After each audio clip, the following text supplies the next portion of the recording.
세네 번 갈 수 있게 꼼꼼하게 발라주는 게 매우 중요합니다. 풀칠을 할 때 보면 풀칠을 하는 사람은 이게 잘 안 보여요. 이 종이에 풀이 잘 발라졌는지 안 발라졌는지. 근데 이렇게 측면에서 보게 되면 그걸 잘 볼 수가 있습니다. 근데 이제 어느 정도 풀칠을 하는 방법의 요령이 생기면 이런 식으로 부드럽게 리듬을 타면서 풀칠을 해주면 좋죠. 접을 때도 벽지에 잉크면이 풀이 안 묻게, 뭐 요즘 풀이 자국이 안 난다, 뭐 잘 붙는다 라는 이야기를 하는데, 어찌됐든 벽지 잉크면에 풀이 묻으면 나중에 많으면 자국이 다 나요.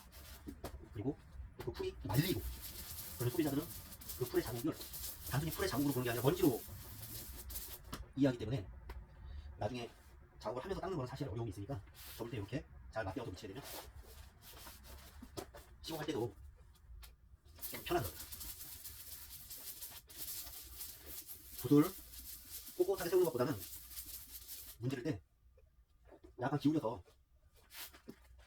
풀칠을 하는 게 조금 더 벽지에 풀을 있게 하는 게 좀 용이한 것 같아요.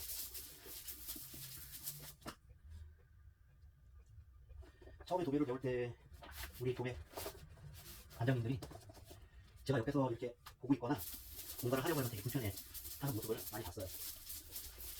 노하우를 뺏긴다고 생각을 많이 했거든요.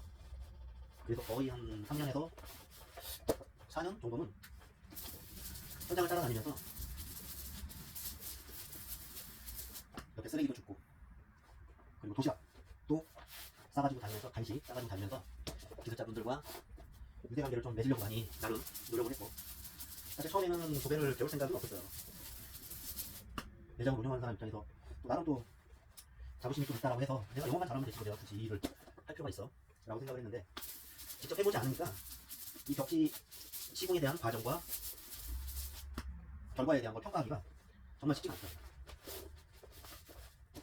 그래서 과장님들 이렇게 예전에 손풀칠하고 손재단하고 그럴 때 옆에서 거들었죠. 3년 정도 4년 정도 그렇게 하니까 그분들이 자연스럽게 벽을 좀 허물더라고요. 아, 이 사람은 시공이 목적이 아니라 영업을 위해서 노하우를 알고 있어야 소비자들한테 설명을 잘 하니까 본인들도 일이 많이 도움을 주니까, 그래서 알려주게 되더라고요. 근데 단점은 그 다음부터 당연히 재단과 풀칠을 해준다라고 또 생각을 하는 거예요.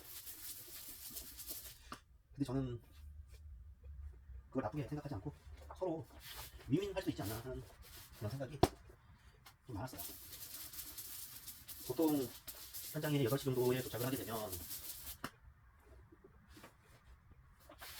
소포같지, 광포같지, 기본 30평에서 35평 재단, 풀칠, 전개 시공,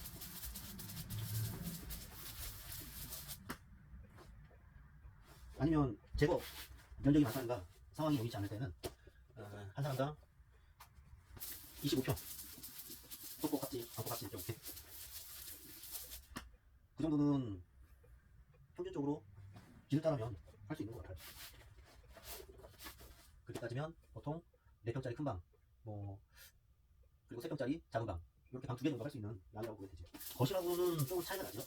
거실은 굴곡이 많다 보니까 벽지의 양으로 책정하기보다는 면적으로 좀 체크를 해야 되는 그런 또 이제 변수가 생길 수 있습니다. 지금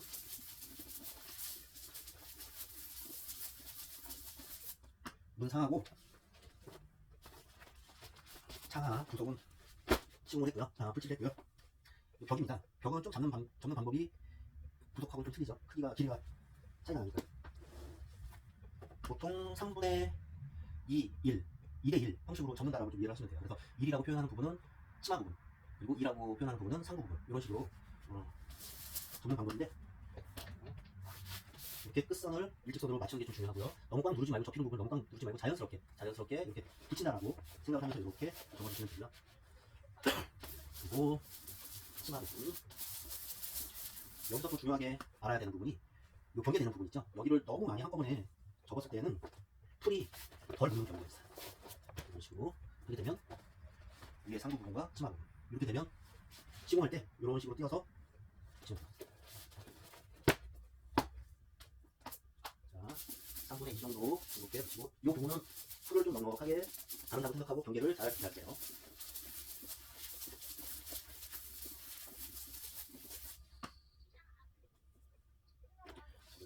이렇게 줬는데 이렇게 경계되는 부분 안쪽으로 너무 이쪽으로 나가게 되면 이 부분이 종이가 나중에 빨리 말라요. 그럼 폈을 때 속지가 찢어지는 경우가 흔치 않게 생겨요. 그 부분을 자 이해하고 이런 식으로 접으면 되고 주름 치마 접기라고 또 뭐 얘기하시고 하는데 거실 같은 경우도 방 같은 경우도 뭐 단독주택 같은 경우도 마찬가지지만 길이가 길잖아요. 그런 벽지 같은 경우에는 방법이 또 틀리죠. 우리 지금 기계를 이용해서 접을 때 주름 접기, 치마 접기 이제 그런 식으로 표현을 하시는데 그럴 경우에는 필체의 면적을 생각하지 말고 요 접었을 때 요 면적을 기준으로 해가지고 이렇게 2개 정도 되는 부분을 접고 다시 뒤로 이렇게 벌려줍니다. 그리고 당겨서 이렇게 잡은 상태에서 오른손으로 이렇게 풀칠을 또 하는 거예요. 그리고 접은 만큼 또 이렇게 또 이렇게 접은 만큼